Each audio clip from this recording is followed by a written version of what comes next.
Hey there, we're live. This is Movie Review Mom here to give you the scoop on filmmaking quality and content so that you can decide whether or not you want to spend time or money watching a particular movie. If you're brand new to this channel, yay, I'm so glad you're here.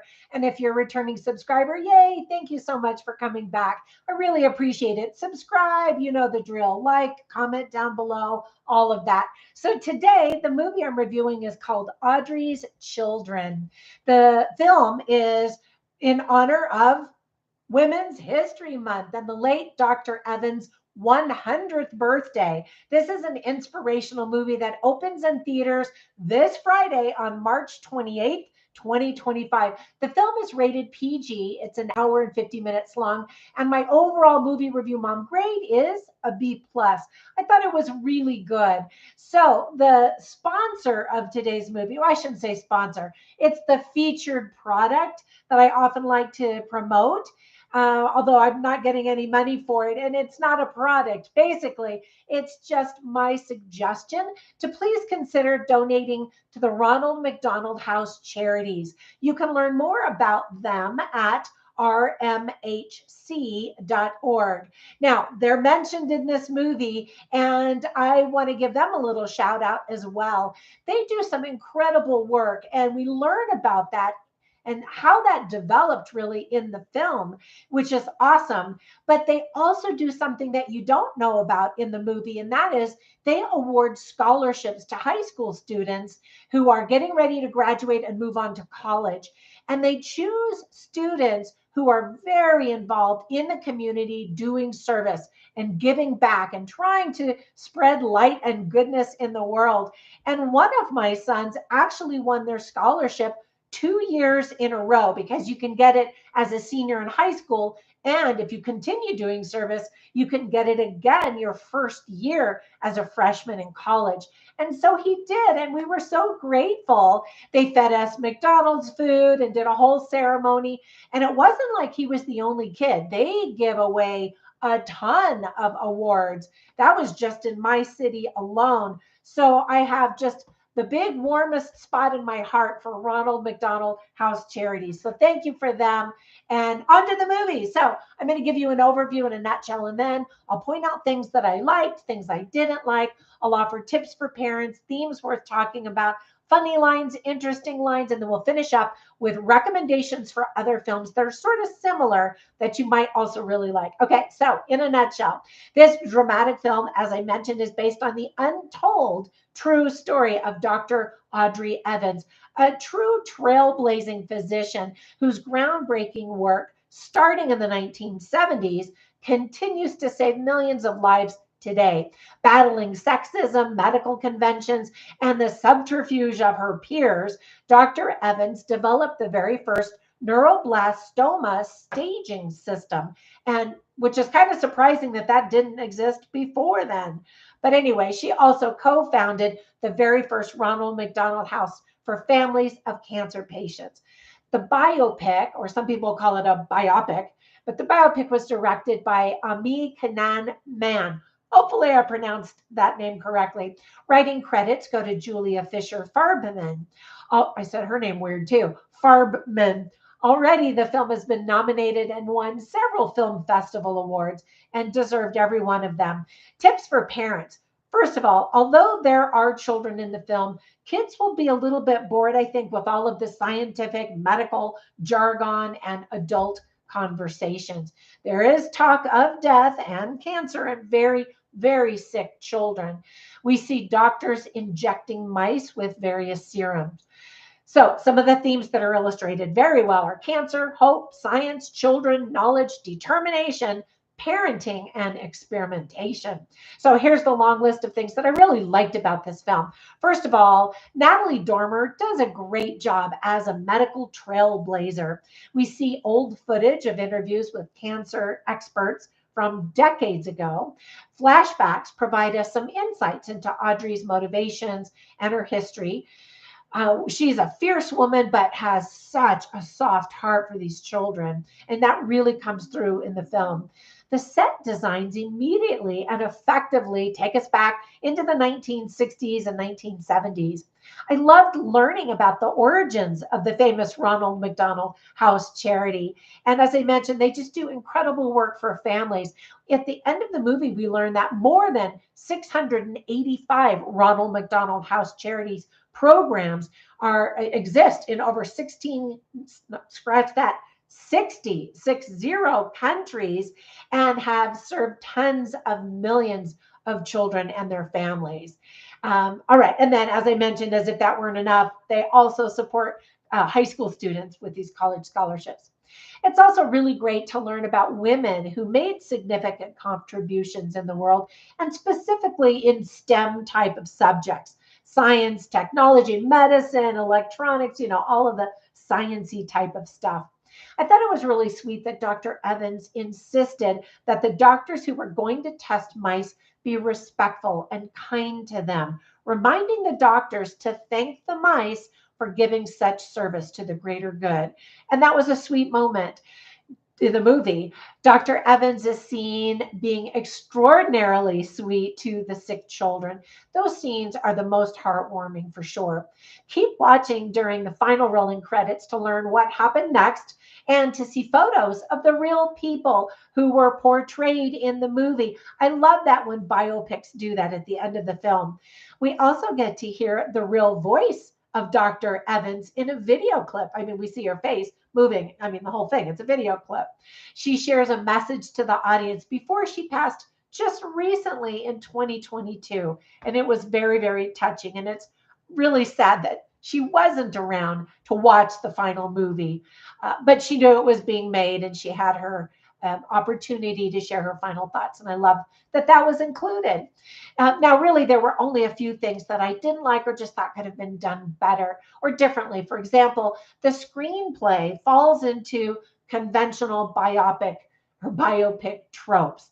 You know what I mean? And it would have been nice to see them mix things up or just do some things a little bit differently, even though it's well done and it is a great story. There are certain plot elements that are predictable because of that. A little bit more humor would have been nice and balanced out all of the very serious and sorrowful and dramatic moments. Now, whenever I watch movies, I always write down the funny lines and interesting lines that I hear simply to share them with you so you can get a taste for the dialogue and the script writing quality. Oh, before I go into that, let's see. Hey, we got some people visiting. Let me see if anybody's, I got to put my glasses on. We've got Tennis Reaper Cinema in the room. Tennis Reaper says, Mom-tastic is here. How was your weekend? Actually, I spent the weekend writing another book. So I was chained to my desk, pounding as fast as I could. And then Tennis Reaper Cinema says, can't wait to hear your review on Snow White. I know. I don't know if I'm going to actually do it because I don't have very many kind things to say about that movie. And the universe is now filled with people trashing the movie. So I don't know. I'll let you know about that. All right, so on to the funny lines, but thank you for your comments. And you and I have chatted on my channel before about Snow White. So anyway, all right, so on to the funny lines. Without giving you spoilers and telling you exactly what's happening in these scenes, Natalie Dormer is having a conversation with somebody, another doctor who's played by Jimmy Simpson. So Natalie Dormer, as I mentioned, plays Dr. Audrey Evans. And so she says something, and then she says to him, you didn't laugh. And he said, I didn't realize it was a joke. She's kind of surrounding herself with all of these serious, nerdy doctors who are very straightforward, have no sense of humor, and are not good at thinking outside the box, which is absolutely what her skill and talent and gift to the world was. Now, on to some interesting lines.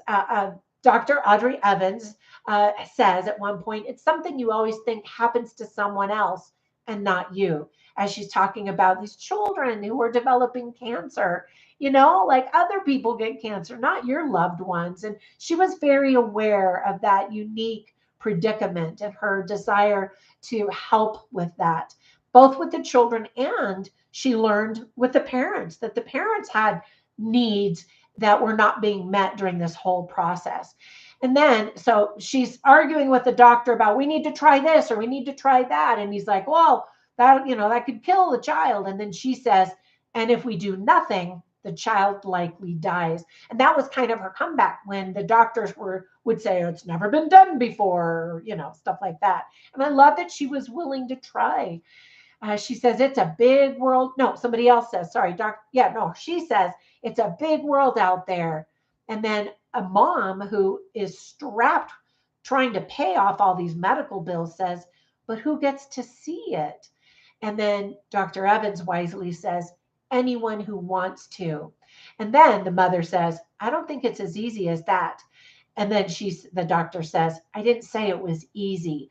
And she realizes there's got to be a place where parents can stay for cheap or free would be better while their children are in the hospital getting these life-saving treatments, And anyway, I love that.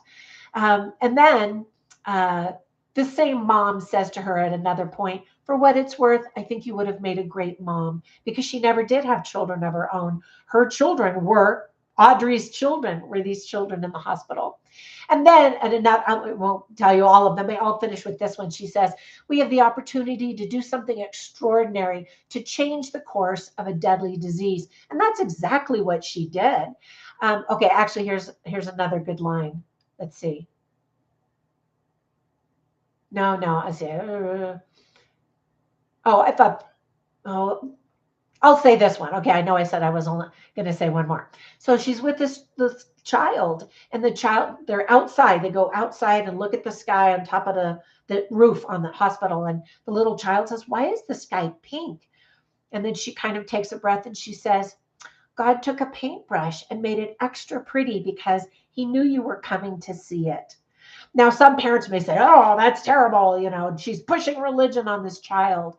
But this is a child who's likely going to die. And later on, she has other conversations about dying and what that's going to be like and how it's not going to be scary, that she's going to feel loved and, all that kind of stuff. And so it might hit some people wrong. It's not a Christian movie per se. It's not a religious movie per se, but it was showing kind of where her heart was and how she was trying to bring peace to those children who were, in many cases, just on their deathbed and going to be dying imminently. All right. So while I watched this movie, I instantly thought of some other films I wanted to tell you about in case you haven't heard about them.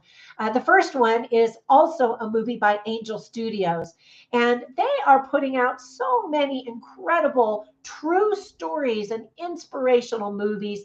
I love their motto, which is to bring light and good into the world. And so the first movie I want to recommend by their studio is called Sound of Hope, the story of Possum Trot.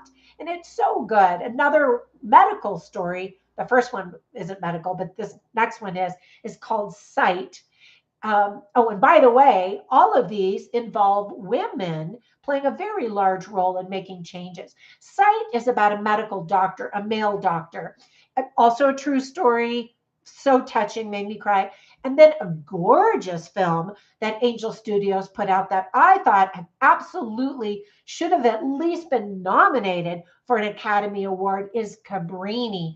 The filmmaking was stunning. There were so many frames that could have been portraits, just gorgeous. Anyway, I loved it. And it's about a nun who is in Italy and wants to get permission from the Pope to go to America and help the poor, especially the children there. And she goes to great lengths and has so many sacrifices to help and serve and make a difference in the world. And she created a huge hospital network that's all over the world that I didn't even know about. So if you want to be inspired by women, there are some great movies for you. All right, before I say goodbye and sign off, let's see. Oh, we got Tennis Reaper saying, I'm sure you had a lot to say, mostly bad. Yeah, okay, talking about Snow White.